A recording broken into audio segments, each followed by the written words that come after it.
السلام علیکم ورحمۃ اللہ وبرکاتہ. نحمده ونصلی علی رسولہ الکریم. اما بعد فاعوذ باللہ من الشیطان الرجیم. بسم اللہ الرحمن الرحیم.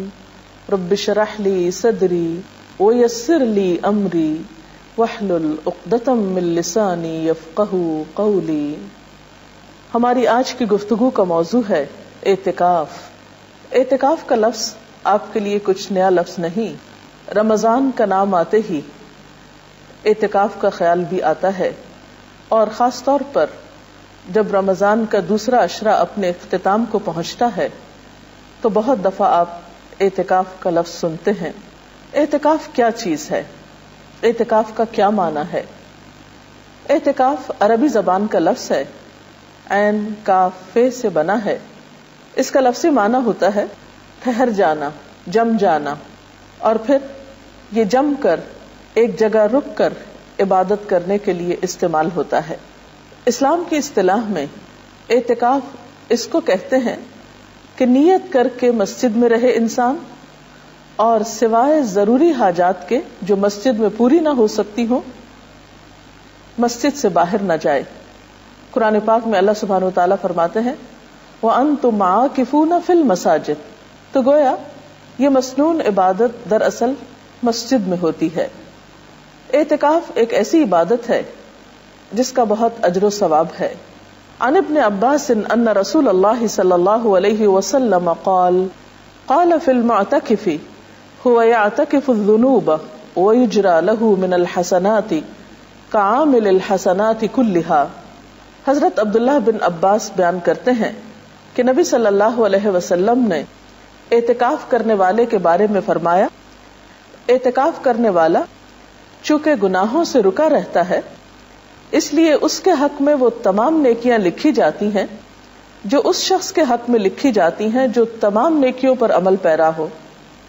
عام حالات میں ہر طرح کی نیکی کرنا ایک مشکل کام ہے، لیکن جو شخص نیکی کی نیت اور غرض سے اپنے آپ کو کچھ دن کے لیے محض نیک کام کے لیے پابند کر لیتا ہے اس شخص کو بے پناہ اجر و ثواب ملتا ہے.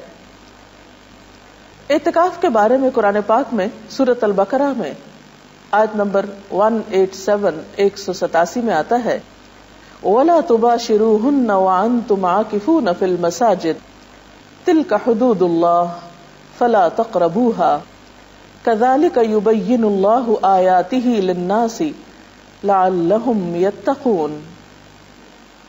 اور جب تم مسجدوں میں حالت اعتکاف میں ہو تو بیویوں سے مباشرت نہ کرو، یہ اللہ کی باندھی ہوئی حدیں ہیں، ان کے قریب نہ پھٹکنا.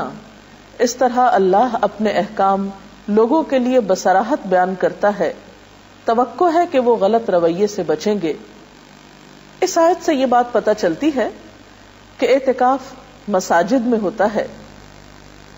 اگرچہ اعتکاف رمضان کے علاوہ بھی ہوتا ہے، لیکن رمضان میں چونکہ ہر نیکی کا اجر زیادہ ہو جاتا ہے، اور ویسے بھی رمضان میں اعتکاف فرض کفایہ کی حیثیت رکھتا ہے، اس لیے عموماً اعتکاف رمضان میں ہی کیا جاتا ہے. اعتکاف ایک دن کا بھی ہو سکتا ہے اور زیادہ کا بھی. نبی صلی اللہ علیہ وسلم عموماً آخری عشرے میں اعتکاف فرمایا کرتے تھے. آپ کے اس طرز عمل کے بارے میں حضرت ابو ہریرہ رضی اللہ تعالی عنہ بیان کرتے ہیں کہ نبی اکرم صلی اللہ علیہ وسلم کے سامنے ہر سال ایک بار قرآن پڑھا جاتا. جس سال آپ نے وفات پائی اس سال آپ کے سامنے 2 بار قرآن مجید ختم کیا گیا. اسی طرح ہر سال آپ 10 دن اعتکاف فرماتے، لیکن جس سال آپ نے وفات پائی 20 دن کا اعتکاف فرمایا. حضرت عائشہ سے روایت ہے نبی صلی اللہ علیہ وسلم رمضان مبارک کا آخری عشرہ اعتکاف فرمایا کرتے تھے یہاں تک کہ آپ نے وفات پائی. آپ کے بعد آپ کی ازواج مطہرات نے بھی اعتکاف کیا. اس سے پتہ چلتا ہے کہ یہ عبادت مردوں کے علاوہ خواتین بھی کر سکتی ہیں. حضرت عبداللہ بن عمر بیان کرتے ہیں کہ نبی صلی اللہ علیہ وسلم جب اعتکاف کا ارادہ فرماتے تو توبہ والے ستون کے ساتھ یا تو آپ کے لیے بستر بچھا دیا جاتا یا آپ کی چارپائی بچھا دی جاتی۔ توبہ والا ستون وہ خاص ستون ہے جس کے ساتھ کچھ لوگوں نے اپنے آپ کو باندھ لیا تھا اس غرض سے کہ ان کی ایک کوتاہی پر جب تک اللہ تعالیٰ معاف نہیں فرمائیں گے وہ اپنے آپ کو وہاں سے الگ نہیں کریں گے۔ اس حدیث سے یہ بات بھی پتہ چلتی ہے کہ آپ صلی اللہ علیہ وسلم نے اعتکاف کی حالت میں چارپائی کا استعمال بھی کیا۔